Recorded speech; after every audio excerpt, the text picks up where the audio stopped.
Afternoon, everybody. Welcome to CW Live. My name's Chris Webb, Head of Communications. Delighted to have with me Mark Baulch, National Officer. Afternoon, Mark. Afternoon, Chris. So we know it's Sunday, and the last two people you probably want to see is me and Mark. But there's not enough hours in a day at the minute with everything that's going on across the union. Obviously, we've got a reps briefing tomorrow. Mark and I we're here together, and we thought that actually, we'll just have a little chat, let you know where we are on the delivery issues. Of course, when it comes to nearer the time and we know the exact ballot timetable, Mark will get you back for a proper open live Q&A with the members. But I just thought, it's worth just taking stock of where we are. And I can see, obviously, we've got 300 people already who have come on and joined us, which is fantastic. Taking stock of where we are, you letting the members know, the latest up-to-date situation in deliveries, and then maybe taking a question or two. So if it's all right, whilst you members, let us know where you're watching from. Let us know how long you've been in the union. Let us know you're planning to vote yes critically as well at this point in time. I'm going to ask Mark to just set the scene really with a little bit of an update for you. Yeah, first of all, good afternoon, everyone. Hope everyone's enjoyed the few days off on Thursday and Friday. I understand people have been working on Saturday in Royal Mail. As Chris said, we're up here in Liverpool. We've got the third of the three briefings that have been organised for branches reps and unit reps. The one tomorrow, obviously, is up here in Liverpool. It's for the North East, the North West Scotland, Northern Ireland. And so, obviously, it's an important briefing. So the other two have gone really well. I know Chris has been doing some feedback during those as well, but certainly from our perspective, the feedback from the reps and the branches has been excellent. So following the two briefings in Birmingham and London last week, we again met with Royal Mail on losing track of days because last week was a bit weird. So it was on Wednesday last week. We met Royal Mail. We're meeting them again next week on Thursday, Friday. And obviously, I think the situation pretty much is as it was, hasn't really changed. The company are still very much dug in on their position around the linkage of unacceptable changes to pay when our position and the ballot, I want to be clear about that, is absolutely around a no-strings straight pay deal. The company have moved slightly on the conditionality in so much as 2%, not linked to change, but fundamentally their position on the change is pretty much as it was. It's unacceptable change. Two things. It's unacceptable that it's linked to pay because that's our dispute. We believe for all the reasons that have been articulated, but particularly from my perspective, our perspective in delivery and for our delivery members, who've worked incredibly hard during the dispute and came through under incredibly difficult and challenging times and during the pandemic, delivered right through the pandemic as key workers and put their own lives on the line effectively and their families while other people, workers were in lockdown, delivering incredible amounts of workload, delivering vital mail-ins in relation to the vaccination program. But on top of that, also delivering, collecting, processing all the test kits, and proved if proof were ever needed, not to us, but certainly to the UK economy, governments, politicians, the real value and worth of Royal Mail, and more importantly, our members and the role they play in that. So that's been the key part of our claim for Royal Mail, really, as a debt of honour to come across and make a straightforward, no strings pay deal. The company, sadly, have really, it's insulting, but they've misjudged, I think, the mood, but they've misjudged the worth and devalued the worth of their own workforce, which really is staggering after all that everyone's been through. So effectively, we're in a very similar position. It's a kind of a little bit of a stalemate. The company have tried to use the dispute resolution process really cynically, in our view, and also I think in a confrontational way, almost like to say, well, you can only have a pay deal, and try and set the clock on a 28 days process of chucking everything in that they've really wanted in terms of attacks on their members' terms and conditions, simply in response to our demand for a decent pay deal that not only recognises our members' rewards and efforts through the pandemic, but also, and as importantly now, recognises the real struggle that people are having with their standard of living and the cost of living crisis that's going on in this country. And so I think really they've, as I've said, Royal Mail have completely misjudged the situation. I think they've really insulted us. More importantly, or as importantly, they've insulted our members, and they've really, I think, done a hell of a lot of damage in terms of any prospect of relationships and relations going forward, in recognition of all those things I've said. So it's a real difficult position, but we are absolutely determined, and that's why obviously we're having the briefings. We're doing things like this. We're engaging. I know fantastic amount of gate meetings, and all the visuals on that have been great. So really, we just want people to keep their foot on the pedal on that and keep engaging with our members until the ballot timetable is announced and we get a massive turnout. That's the most important thing now at the moment. Thanks, Mark. So really good sort of opening explanation for you all on exactly where we're at. A few of you asking specific questions. As I said at the top of the episode, you may have missed that. We're going to pick up a very in-depth delivery Q&A once we know where the ballot timetable has been announced. And that was the other question that's been asked a lot by the members is when's the ballot? And Terry did say to us last week he's hoping this week to be in a position to announce that. So you're not going to have to wait too long, people, before knowing when those papers will come through your doors. Mark, I just wondered to get your view, really. We've had quite a few people touching on the issues in deliveries, which we'll go over. But I wanted to get your view on just how important it is to us to fight for and deliver for our members a no strings pay deal, particularly this year of all years, when you consider the backdrop, which you've talked about, the pandemic and the efforts our members made, and then the reality of what is there now with the cost of living crisis. Just how important is it that we get Royal Mail to a position and with our members' support to deliver that no strings pay deal, and then the change dealt with, as you've detailed, through our recognised agreements? Yeah, absolutely. I mean, look, it can't be anybody at the moment who every time a bill comes in, be it your electricity, be it your gas bill, be it even on the interest rates, your mortgage, your council tax, every time you go to the shop to buy groceries, you go into a garage to fill your car up, you're noticing it, everybody's noticing it and feeling the real acute pressures of the current situation. Now, I mean, Simon Thompson, in some of his narrative when he was announcing to the markets a couple of weeks ago, actually made the statement that he said that as we normalise, as we're coming out of the pandemic, the economy is normalising. Well, I don't know what world Simon Thompson lives in, because the situation currently being experienced by everybody is far from normal. It's leading to real choices for people.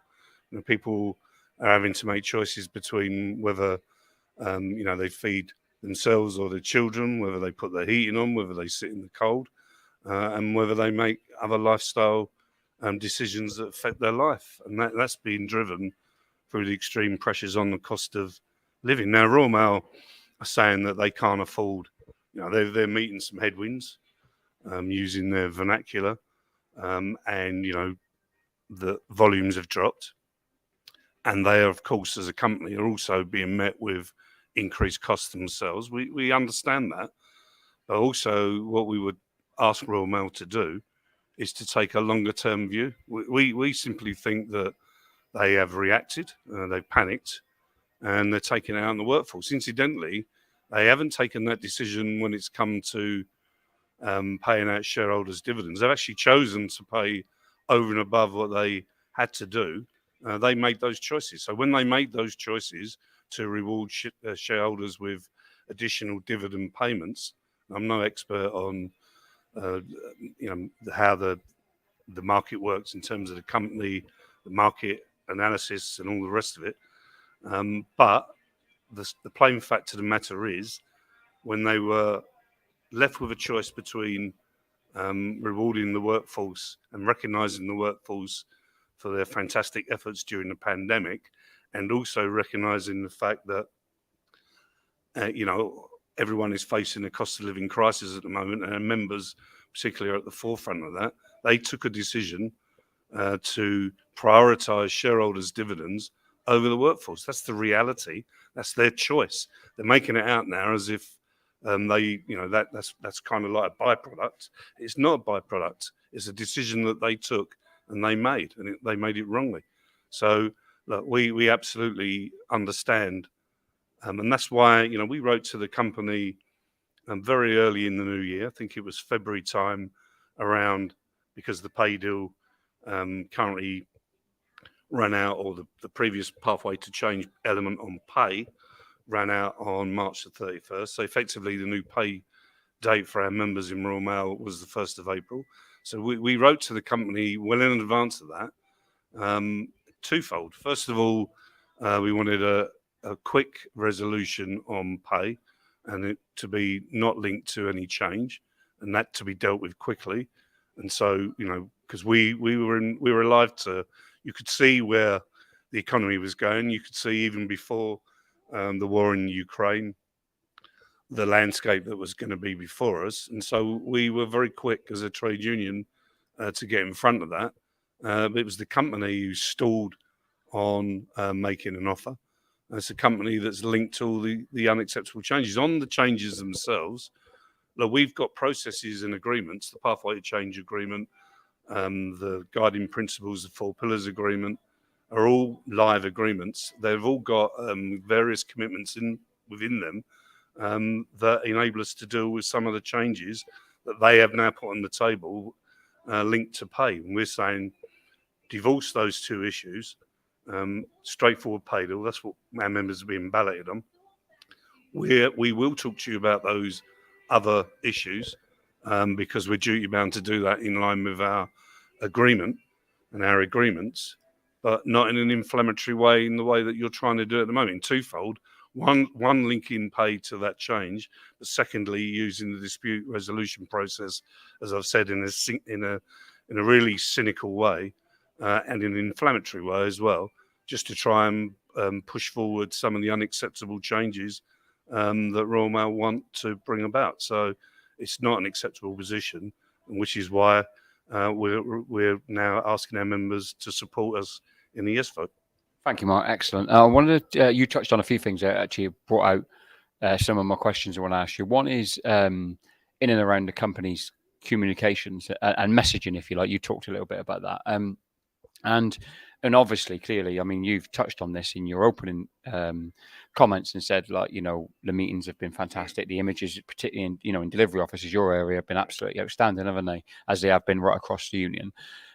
So we know that's where the ballot will be won and lost, and things like this are just added, bonuses, if you like. But Royal Mail, they're trying new things, which is, their right to do so. But one of the things that, I look at what they're doing, and they're almost as if they've hired some sort of PR company or something like that, who's saying to them, postal workers are thick, they're stupid, just say whatever you want and they're going to buy it. Like, for instance, and something I want to put to you is, they said, I saw the CEO saying, well, that £400 million to shareholders, that's different. We couldn't have given that to you, expecting people to just swallow it up. And I saw a comment, I think it was yesterday, which really made me chuckle, which it was like someone was saying, why don't you just come clean with your proposals and stop hiding behind saying when the DLP finishes?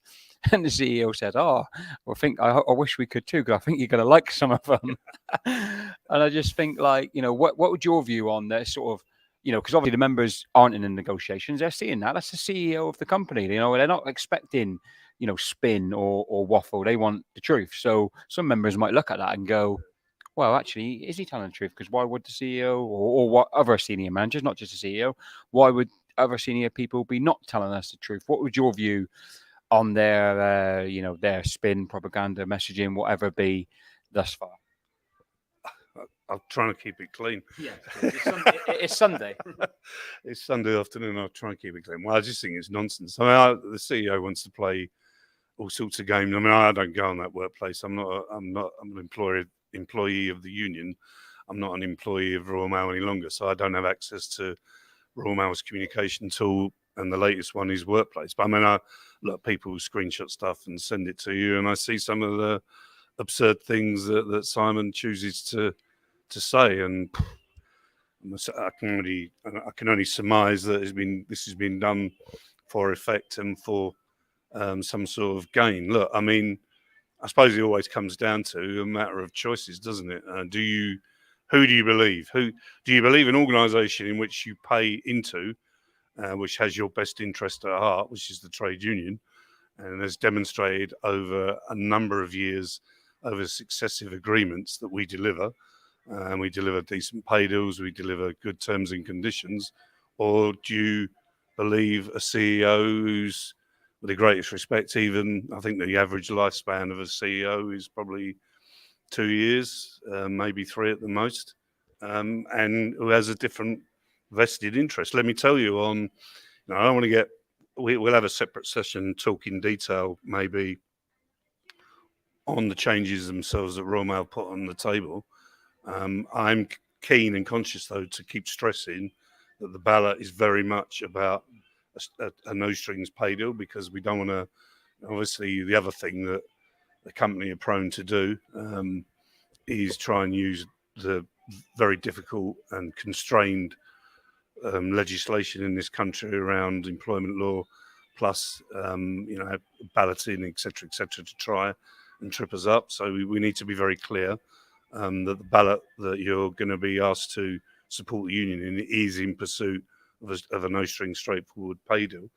But I don't believe that there's very much, if anything at all, in the proposals that Royal Mail have put on the table that anyone is going to be jumping up and down and singing about. In fact, I can tell you that they're quite outrageous, in my opinion, our opinion. And one of the purposes of being up here for the next couple of days is not just the briefing tomorrow of those divisions that I outlined earlier on, but it's also, we've got the senior field officials in Liverpool and we've got the postal executives, so we've got a joint session, and it will be to discuss and debate some of those issues that the company have put on the table. But things like two-tier terms and conditions for new entrants, things like a tax on sick pay, things like retarding delivery start times to, under this guise of a green environmental network, which is the only thing green about it, is would be ourselves if we were to believe that, are real game changers. They are going to be. They were in 2018 when we last had this discussion with Royal Mail. This 9 to 5 delivery model, and parts of the UK, the extremes of it, not getting arrival patterns because of taking flights out of the air till sometime into the late afternoon. So people going out on delivery in some of the extremes of the UK at sort of 1, 2 o'clock in the afternoon. I mean, it doesn't even bear thinking about. I mean, leaving aside the quality of service, the abandonment of the AM period, the dumbing down, if you like, of quality standards, the operational difficulties that would provide, and the unacceptable move for our members to effectively an afternoon sort of role, it's just not even thinkable. You think about the UK in the wintertime, for example, when it's getting dark up in the north, 3:30, 4:45, and potentially their outline plan for a new sort of pipeline would mean that some of those areas wouldn't be going out and delivering until sort of 2 o'clock in the afternoon. It's bonkers, let alone the fact that it's not acceptable, and it would destroy the service, and it'd be unacceptable for our members to effectively shift the whole of their working days backwards. Even on top of that, it's just not practical. Thank you, Mark. That's brilliant. So, yeah, I mean, many questions. And as I said, for those of you just joining us, we're going to have a separate Q&A with Mark once we know the ballot timetable later this week. So, we're going to ask, you'll get the chance to ask any delivery related questions. But I mean, you've spelled it out very clearly, Mark. This is a ballot about pay and a no strings attached pay deal. And that's exactly what, every single one of our communications, all of our reps have been selling, and everyone's on board with, I think, the members.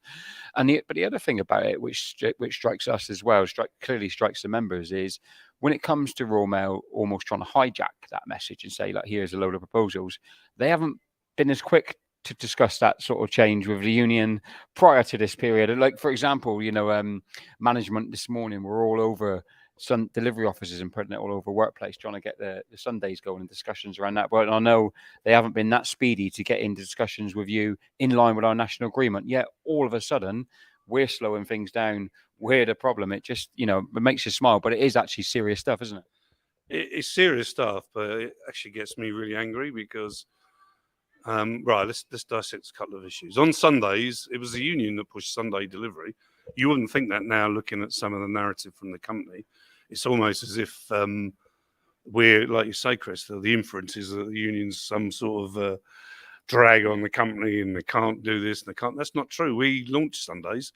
We pushed the company in the pathway change agreement to get into the Sunday operation. Look, you don't need to be Albert Einstein to work out that the Sunday market is growing. It's the same as on high street retail. I know my wife works in retail, and I know that weekends and particularly Sundays is a busy day. Now, as home shopping evolves, as more and more people buy stuff off the internet, it's fairly obvious that that trend is going to be replicated with home shopping as well. So it was a union, actually, even before the pathway change. I think the union, even when Moya Green was the CEO, who pushed Royal Mail then to launch a Sunday service. They did at that stage a Sunday service, but it was only within the M25, and effectively it wasn't a Sunday product. It was the same Monday to Saturday product, which they just pushed into a Sunday delivery. It was more optics than anything else.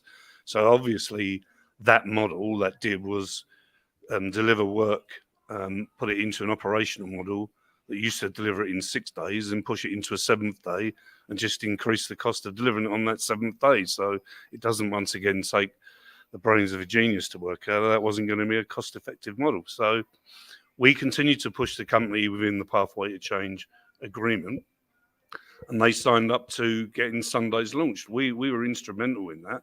It was done initially off the back of the test kit activity because it was almost like a no-brainer in that sense, because Royal Mail, because of the pandemic, were delivering test kits, collecting test kits, a bespoke operation. And so it made common sense to bolt onto that, because we recognised as well something that it almost seems like we have been accused now of not recognising, but we did. We recognised that obviously the mailings linked specifically to the pandemic wouldn't be there forever, because all of us, and we've come out of the pandemic now and the test kit activity is reduced. The government has withdrawn some of the contracts and it's left the Sunday there. So it was our vision to push the Sunday operation. It's been frustrating for us in pushing the Sunday operation that particularly on some of the upstream, there hasn't been enough investment on the network upstream to produce and get the work through into the Sunday hub offices early enough, and that's put pressure on. Also, there's been other issues around different companies. I think Amazon in particular, almost like dumping in without pre-advice. So you resource for a certain level of workload, and then because it's not pre-advised, all of a sudden more work comes in, it threatens the quality, etc., etc. So we've been in discussions with this narrative around we're sort of not part of the Sunday issue is not accurate. And we recognise that Sunday's growing. We want Royal Mail to be successful in that Sunday operation, because if Royal Mail doesn't get the Sunday volume, then companies will switch and they'll lose the Monday to Saturday volume as well. We're not daft. We know that. And are there solutions around different attendance patterns and ways of working on Sundays? Yeah, but we've written to the company once again on that issue. We wrote on a number of issues, including that one, to Royal Mail in January, February time around looking at trials, looking at different ways of doing things, looking at innovation. And that's the other thing that's now lacking from this debate from Royal Mail. Where's the innovation? Simon Thompson was very quick to say that you can't shrink your way to success, you have to grow. I don't see any growth ambition at the moment. We've gone into panic mode. The company's reacting because of the cost of living crisis is affecting volumes, and they've panicked. So it's not true. On some of the other things, particularly on the delivery revision activity and some of the other change agenda, we've worked very hard. I've got to say, I feel really personally slighted, not just for me, but for the people who work to the outdoor department and for our reps and our members throughout the country who have dealt with change, who have dealt with revisions, who, some of that's been difficult. The company's position on some of those revisions and the company's lack of speed and grip to sort some of those poor revisions out as well has been really sadly lacking. So for them to almost like now claim that it's the union that have not been participating in that change, have not been party to it, and as if we've hidden away somewhere and not wanting to engage in sorting some of these problems out and taking some of the things forward, which are all commitments within the agreement, is simply not true. It really does, as you can tell, It riles me because people can say what they want. I'll tell you what, we have demonstrated. We've delivered all but I think it's 17 revisions out of 1,286 during a pandemic. On top of dealing with all of that, plus we've launched several different trial initiatives on a number of different new products and services. So to sort of accuse the union of standing on the sidelines and not trying to deal with change is absolutely completely untrue. It's just it really does rile me, Chris. No, I think everyone would understand that as our representative in those talks over not just recently but a sustained period of time. I mean, and I also think, and I know you know this, I think the members understand that as well. And when I say Royal Mail's propaganda is suggesting something else, I don't for 1 minute think our members are buying it. I think they know exactly where we are. So just obviously, Mark and I were just jumping on to give you a quick update on delivery related matters and re-emphasise the point we're going to have a big Q&A. But to have over 1,000 of you having joined us during the 20 minutes is fantastic, and we both really do appreciate it. I'm going to keep you just for a moment longer, Mark, with 3 really quick questions and ask you, first of all, for you, obviously you're in with these senior managers, you're having some form of negotiations, whatever shape they take. Just what would your message be to them, as we look ahead to basically the ballot papers getting ready to be sent out? To our members or to the management? I think the die is cast unless management changes their position, and I don't see much evidence of that up until last week. As I said, we're meeting them again the end of this coming week. It's Sunday today, so I think we're meeting them on Thursday and Friday. So we'll have to see. But the message really, I would think that they're probably watching this and they've got people looking at it and scrutinising everything we say, which I don't personally have a problem with. I'm not saying, and we're not saying things that we wouldn't say to them in the room face to face. I think they're letting their workforce down badly. I mean, on top of that, you've got managerial changes, and I'm not here to speak about those particularly, but I think there's a similar pattern with their own managerial changes, and certainly I think Unite are not in a good place with the company either, and that's very unusual. Normally when we're in one of these situations, they run quickly to make sure that the managers are on board and looked after. That doesn't seem to be the case on this occasion. I think message to the company is we've got agreements that deal with these issues. We've got agreements and we've got working relationships. Well, I have to be honest now, they've been damaged significantly, and that's going to be a job in itself. If we need to, which we will at some point need to repair those damaged relationships, because you can't move change forward without join up. There's one thing that always in delivery is very obvious to me. Even when we've got agreements, even when we're really working as much as we can do. You always get rogue managers, but generally, if you're working together, national management and right throughout the organisations, respectively, through the union, through management levels, delivering change in delivery offices, in revisions, is difficult. It's difficult when you're joined up and you're trying to do that together. To do that when we're at odds with one another, and particularly the shape of what Royal Mail have put on the table, is I just don't think is even going to be remotely credible, because of some of the things I've said around circulation, pipeline, etc., etc. So, I would say to Royal Mail that the best chance for a successful Royal Mail was working very much with a trade union. The best way to get the members, your workforce, back on side is to put a decent, realistic pay offer on the table without all the strings that you've added. Can we and will we talk about change? Yes, because we've demonstrated consistently throughout a number of years that we are prepared to and do deliver on that. And so the message to Royal Mail management is engage with the union in the right way.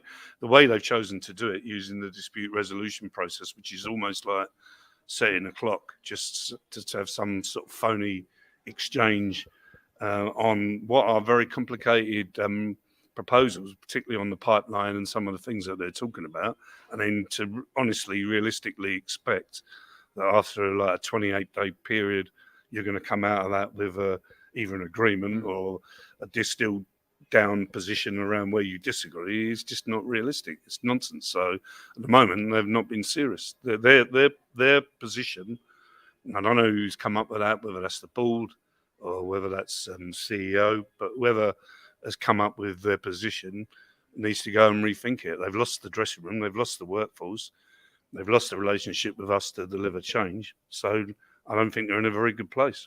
Spot on, Mark. Great analysis. So just two more questions for Mark. Whilst he's answering them, it'd be brilliant. Obviously, as Mark rightly touched on, we're sure we've got some friends watching, transcribing, screenshotting, taking notes, voice recordings, and all the other weird and wonderful stuff they get up to of everything that we've said on this and any other communication we've put out. So if you are back in union, just simply put "I'm voting yes" in the comments now, and we'll share as many as we can on screen. Whilst people do that, Mark, just wanted to touch on something you said. I heard you say in London at the briefing last week, which was a massive praise to our local reps, who I think your words were the backbone of the trade union, of this union, and indeed of Royal Mail. I just wanted maybe a word of thanks and praise to our local reps for doing such a fantastic job getting the union's message out there.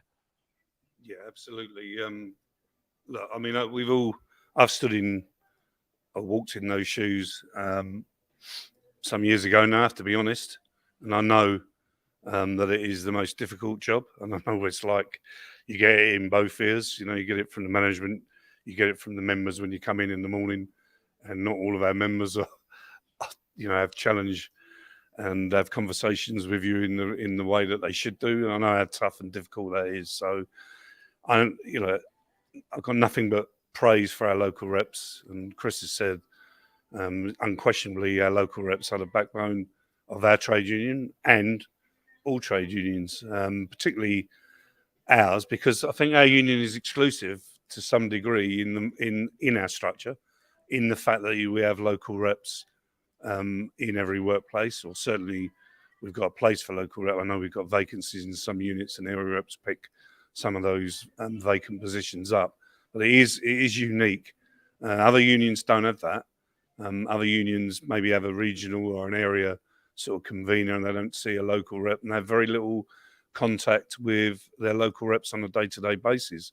In addition, a lot of other unions don't, and their representatives don't have similar influence to that our reps do, in so much as what's negotiable and what how they can shape change in their local workplace.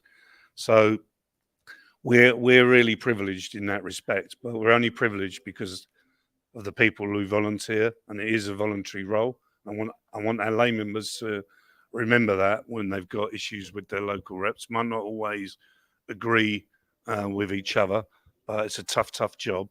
and they deserve all the credit and respect and our praise and our admiration. So we are absolutely 100% supportive of our local reps, of our local rep structure, because without you, our union wouldn't function and wouldn't be as effective in the way that it is. I think our union as well, when we get in situations like this, I think we're at our best. And that doesn't mean we want disputes every other week. That's not where we want to be. But when we're in situations like this and when we have to rise up and defend ourselves, which we are again on this occasion, I think we're an unstoppable force. And that is really helped, and really without our local reps that wouldn't be the case. So really thank every single one of our local reps for all the work they do, and particularly during the pandemic, as I said earlier on. And you see all the images of the charity stuff and people in fancy dress and people going, the place, our members and our reps place in the local communities up and down right throughout the UK is really inspiring for us, and that's what drives us on. So we're very proud to represent our members and our local reps. Thanks, Mark. It's brilliant. So amongst the masses of yes was a couple of comments saying good luck to Wales. Mark and I did discuss that, and we were going to do this at 5 o'clock, weren't we? But we moved it forward because we didn't want any of our Welsh colleagues accusing us of not backing Wales. But massive good luck to Wales in the football. Final closing message from you, Mark, to our members and anyone else watching? Only the final message. I know we're going to do a more detailed session on maybe some of the changes. The final message is just to keep on engaging. I think in terms of the ballot and the timetable, I don't know what that is yet. And I know people get frustrated. We get frustrated, but we have to try and make sure that we dot all the I's, cross all the T's in terms of the legal positions and the bits and pieces, the membership records, etc., etc. And we don't slip up. So that's taking maybe longer than what we'd want, and that's frustrating us. But in that intervening period, make sure you continue to engage with our members. Even if it's just a quick 5-minute update outside the gate, just to say this is where we are, just to stir a little bit of morale, keep people on board. It's really important that the air doesn't go out the balloon, and we make sure that we keep right on until we get the ballot and we get a fantastic yes vote, and I know we will. And once again, thanks for all your work and your efforts. It really is very much appreciated. Thank you, Mark. First of all, thank you to you for giving up your Sunday, mate. Enjoyed that, and I know we'll be back together doing another big Q&A in the coming weeks. Most of all, thank you to everyone who's tuned in. We both appreciate that, you spending your Sunday with us. Busy time coming up tomorrow.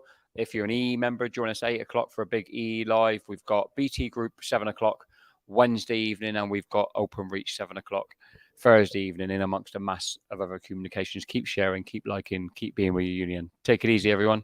Thanks.